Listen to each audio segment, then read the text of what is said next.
Magandang umaga po, February 4, 2026. Unang vlog ko po ngayong araw na ito.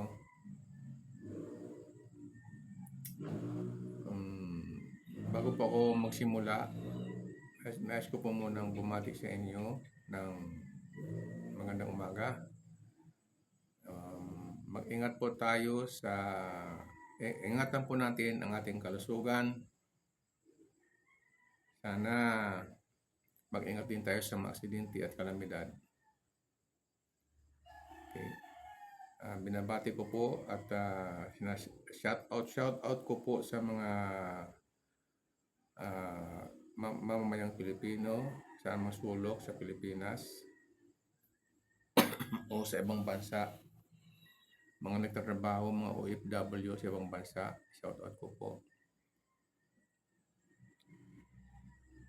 Sa mga kaklase ko sa Marinduque, shout out po. Sa mga boss ko, mga kaibigan, sa QCPD, shout out po sa inyo. Sa mga kakilala ko, mga kaibigan sa Surigao, shout out po sa inyo. Sa anak ko sa Japan, sa kaibigan ko, shout out po sa inyo diyan sa Japan. Sa Canada, shout out po sa inyo. Bago pa ako mag-umpisa, inom muna ako ng kape. Kape po. Ito po palang kape. Masarap po haluan ng turmeric. 3 ingredient po yung kape, turmeric, at saka paminta. Mainit po ang pakiramdam. At saka masarap. Parang kahit panahon po ngayon ng taglamig, di po ba? Yung ubo natin, kadalasan ang dala ng taglamig, ubo, sipon. Ito, sa labat, kape na may turmeric at saka paminta.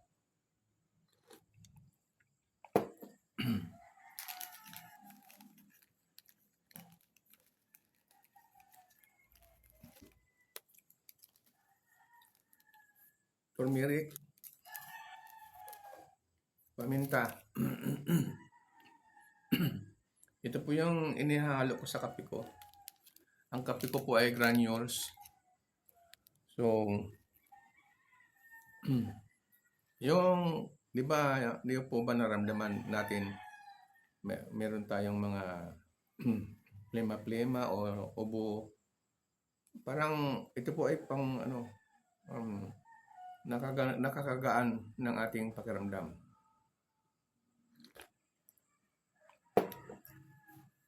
Okay, mag-umpisa na po tayo.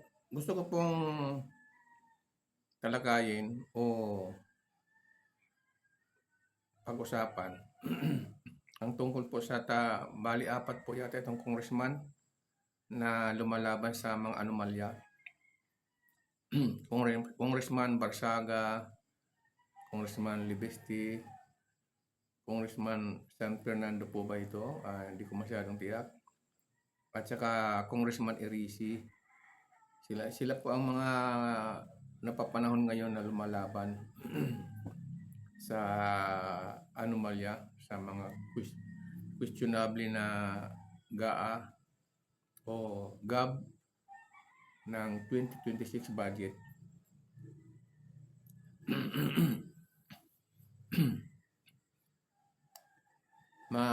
Maalala po natin na si Congressman Barsaga ay nilitis sa Committee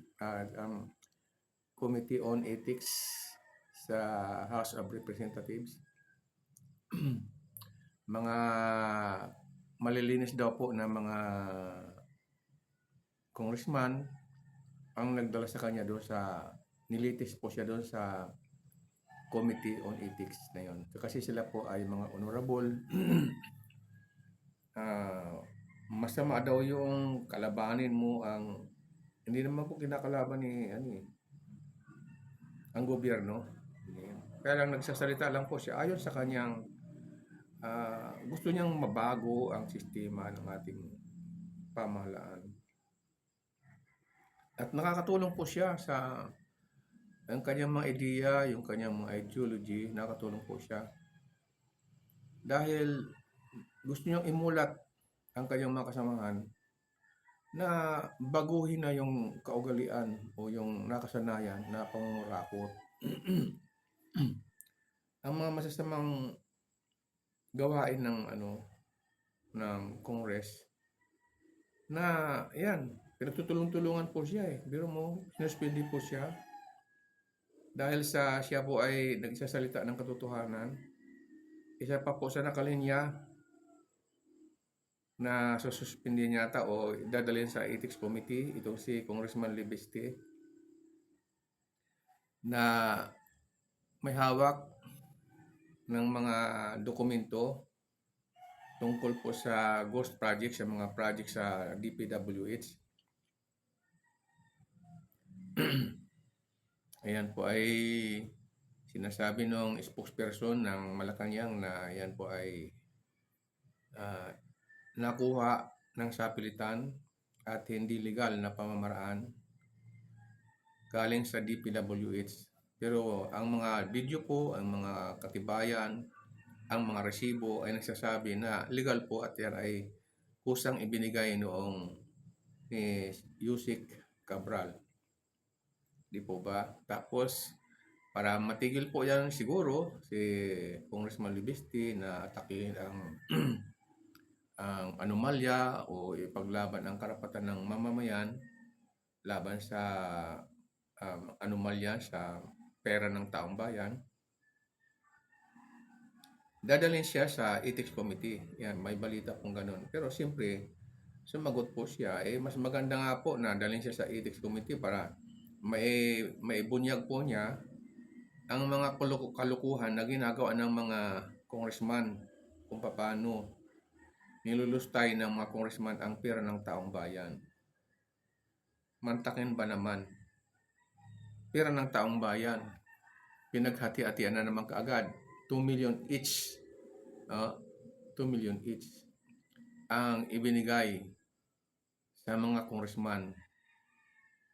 At itinaon pa sa pagpipirma ng GAB. Siyempre, parang lumalabas na yun po ay suhol. Suhol po yun. Lagay.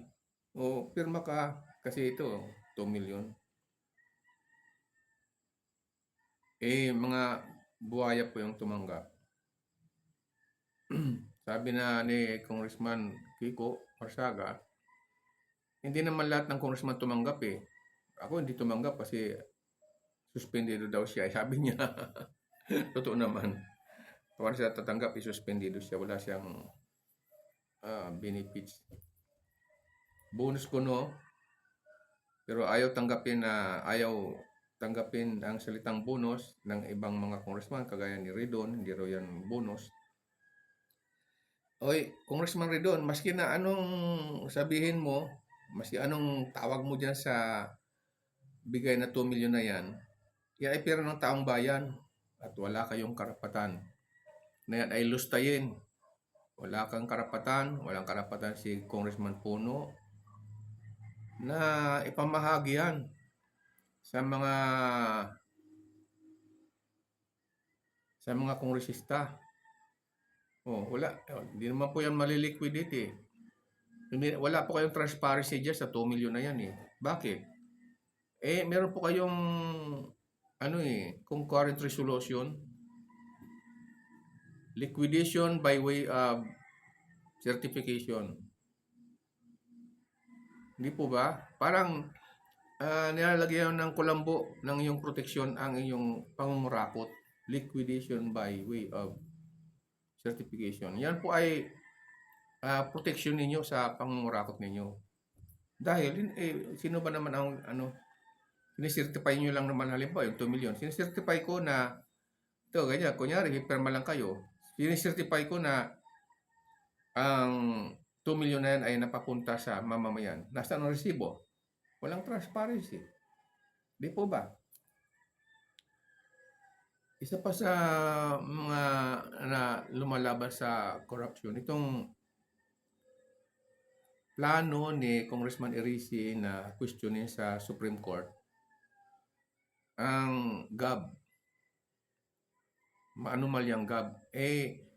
Yun nga pong GAA na 2025, question na sa Supreme Court dahil sa sobrang corruption, sobrang mga insertion. Ngayon, meron na naman. Hindi po nadadala itong talagang mga buhaya po talaga. Ang mga buhaya. Lahat ng pumirma dyan, buhaya po yan. Buhaya po yan. Tumanggap ng... hindi nga daw po yan dinaan sa plenaryo. Hindi man lang binigyan ng pagkakataon na makapagdebate o pagdebatihan sa plenaryo ang pagtutol ng mga minorya sa Kongreso. Hindi binigyan ng pagkakataon. So, bakit? Ano ba? Ipagpalagay ng kinulapulan kayo ng pangalan na mga buhaya kayo. Magagalit kayo? Totoo naman Hindi naman yung pera yan Pera ng taong bayan yan. Di po ba? Naalala ko tuloy yung PI ninyo. People's Initiative nyo. Milyon-milyon po ang tinanggap ng mga congressman na sumasama dyan sa PI niya. Yung mga lumilibot sa bawat distrito, sa buong bansa. Milyon-milyon po yan. Ang ibinibigay ng pinuno ninyo, dating congressman na yung dating speaker. Milyon pa. Sumama kayo doon sa pagpapaliwanag ng PI nila. Mga PI po kayo mga PI po talaga itong mga People's Initiative. Milyon-milyon ang binabayad sa kanila.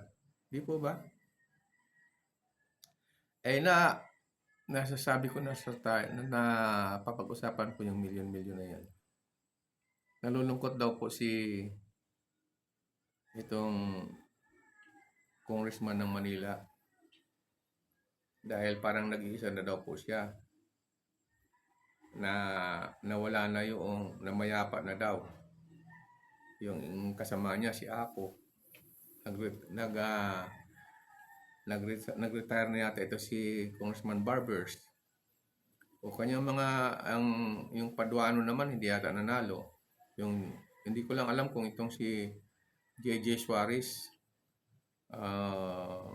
sino pa yon sa Surigao si Pimentel. Hindi ko lang alam kung yan ay congressman pa rin. Pero isa po yan sa mga mapang-api, mapaniil, nambabastos sa mga resource person. Inaalisan nila ng karapatan ang resource person na magsalita ayon sa kanilang nalalaman dahil sila po, pag nag-hearing sila, ang kanilang script ang dapat masunod. Di po ba? Nawala na din yung Taga Laguna. Natalo yata sa eleksyon ng Taga Laguna. So, nag-iisa na lang daw siya, nalulungkot daw siya. At ang sabi po nung Congressman Barbers, hindi maka-Pilipino na lait-laitin mo pa yung namayapa. Tama po yun. Ugaling Pilipino po yun na igalang mo ang namamayapa. Totoo po yun. Pero ano po ba ang itinanim noong namayapa? Ay, hindi po namayapa yun. Ang namayapa, ibig siguro nasa langit, di po ba? Baka tinanggap na sa langit. Pero ayon po kay journalist, ang birthday wish niya, bali 4 na po yata ang namayapa Apat na daw, sabi niya. Una, si Enrile. O, pangalawa, si Ako. Sino ba yung pangatlo, pangapat? Parang nakalimutan ko po. Pasensya na po. Mamaya po babanggitin ko ulit yun. So, hindi raw po maka-Pilipino ang ugaling lalait-laitin mo ang isang namayapa na. Matanong ko lang po itong si Congressman Barbers, no po? Kayo po ay tumanggap ng milyon-milyong pera na galing sa taong bayan. Di po ba? Tatanggi niyo po ba, Mr. Congressman Barbers? Bawat hearing ninyo sa Quadcom, milyon po ang ginagastos dyan. Ang kinakain nyo dyan, masasarap na pagkain nyo, ay galing po sa pera ng taong bayan. Pinaghirapan po yan ng taong bayan.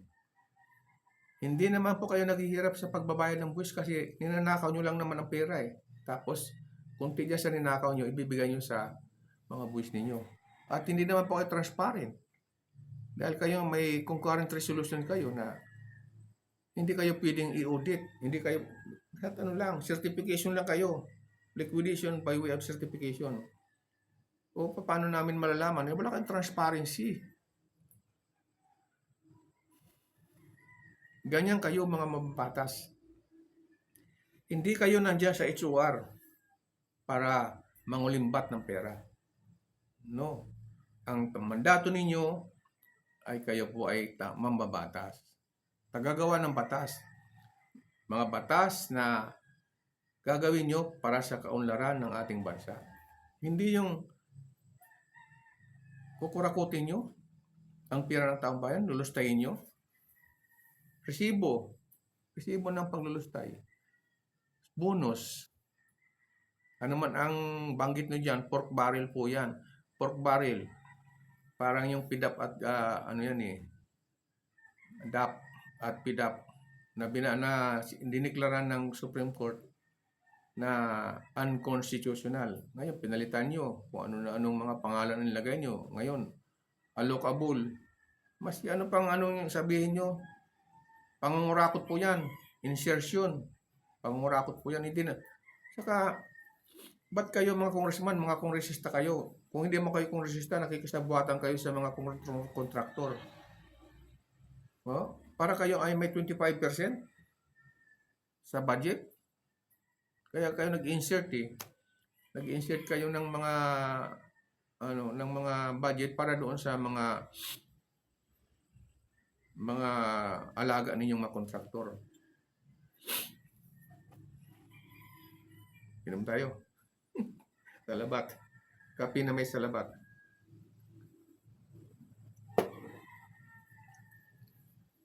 Parang gumuguhit po dito sa Sarap po.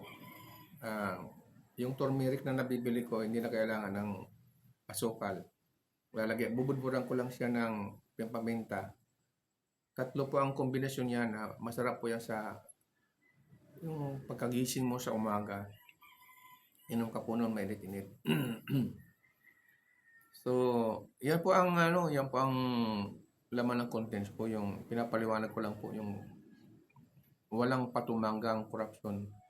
2026 GAB, General Appropriation Bill, punong-puno po na naman ng korupsyon.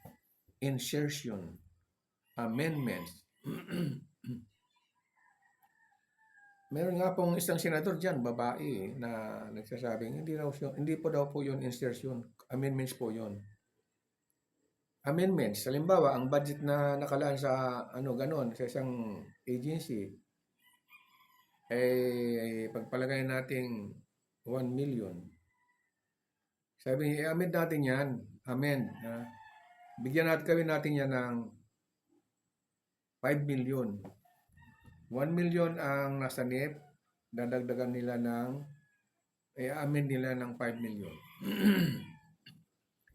Ang nangyari po doon sa 5 million, 1 million lang naman doon, 1 million lang naman doon ang nasa NEP. Halimbawa, dadagdagan nila ng 4. Dadagdagan ng 4. Saan mapupunta yon? Mapupunta po yon sa unprogrammed budgets. MAIX, AIX, TUPAD. Bibigla lalagyan nila ng DSWD ng insertion, amendments po. No? Sabi nung sino ba itong babaeng wala namang ginawa kundi magtuligsa sa mga kapwa niyang mga mang-api ng kapwa. Hindi ko po maubos isipin na ang nagmamalinis-malinis na yan ay merong kulapol po pala na dumi yan sa kanyang pagkatao. Hindi ko na po babanggitin yun. Bahala na kayong mag-research. Hindi po nagdudunong-dunongan, ano po. Yan namang ang sinasabi ko naman po sa inyo. Galing din sa mga balita po yan. May sasabihin nyo, marites ako, fake news.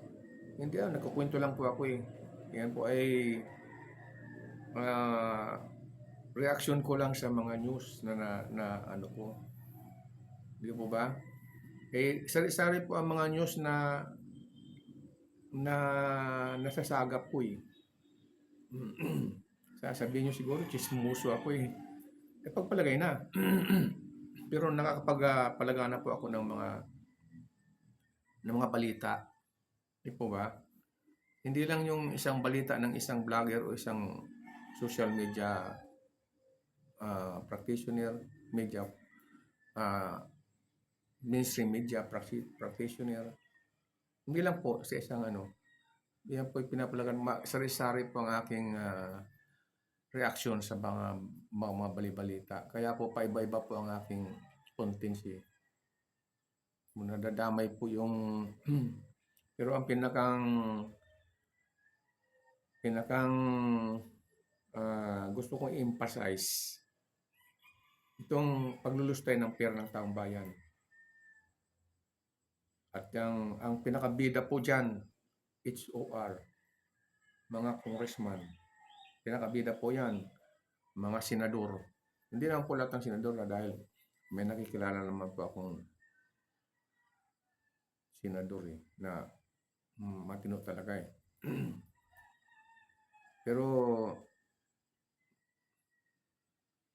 tungkol po doon sa pag-iimbestiga ng ICI at saka Blue Ribbon Committee. Isang vlog ko po yan, isang topic ko po yan, isang content ko po yan sasabihin sa inyo. Dahil yan po ay involved po dyan ng isang dati kong hinahangaang pinuno ng PNP. Ang ICI wala na po yun. Parang kumbaga naging negative 3, negative 15 si BBM. Ang ICI po siguro mga negative 50, negative 100. Walang tiwalang tao dyan, taong bayan. Nagsusweldo lang tayo ng mga mga pinuno nila, mga investigador kuno. Ang pag-imbestiga nila nanggagaling din sa sumbong ng taong bayan sa Pangulo. So hindi sila nag-imbestiga. Andun lang sila siguro sa pupunta sila sa Mindoro, yung ganon-ganon, patingin-tingin dito, yan mga ganon, tapos pa-picture-picture, pasinyas-sinyas. Pumunta sila dyan sa Davao, nahanapan ng butas yung 51 billion ni Congressman Pulong.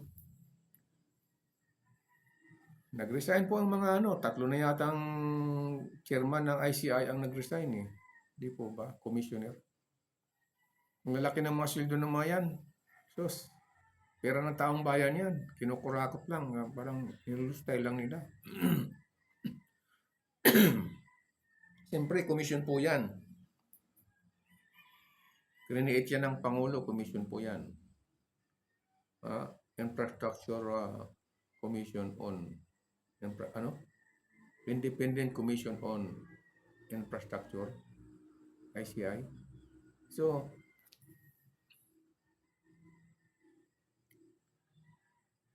Yan po ay pinupunduan po yan galing sa pirang ng natin. Mali-malita pong galing sa mali-malitang kinurakot ng dating speaker.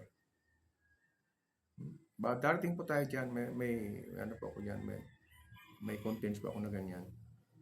So, pansamantala po, inom tayo na pagka malamig kayo kasi, malamig. Pagka medyo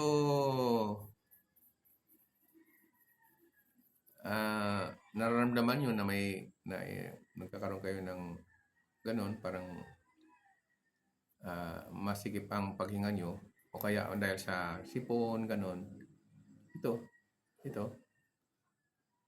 ads po ito. Hindi po ito ads ha. Ito, hindi ako binabayaran ng ads. Wala pa po akong bayad sa YouTube, wala akong bayad sa Facebook, hindi ako binabayaran.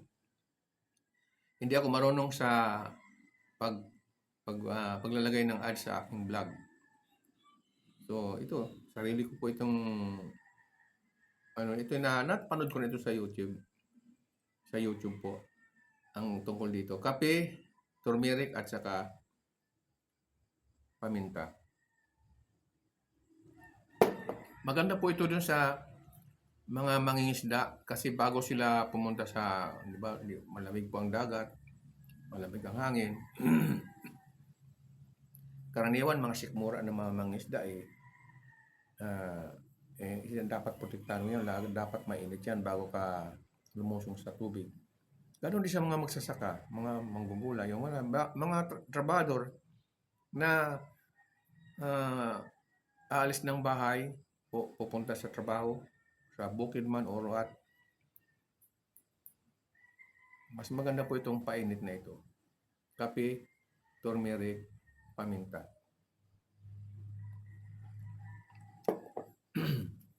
Magandang umaga po sa inyo lahat. Sana po malayo tayo o ligtas tayo sa mga sakit. Ligtas tayo sa aksidente at kalamidad. Paki-like nyo naman po. Shout out po sa lahat po ng mga viewers na makaka-view ng aking video. Paki-like nyo naman po at mag-comment po kayo, negative or positive, babasahin ko po yun. Ang ginagawa nyo naman po kasi puro likes lang. Pero po, maganda rin po yan. Maraming salamat po. Happy New Year ulit. Thank you.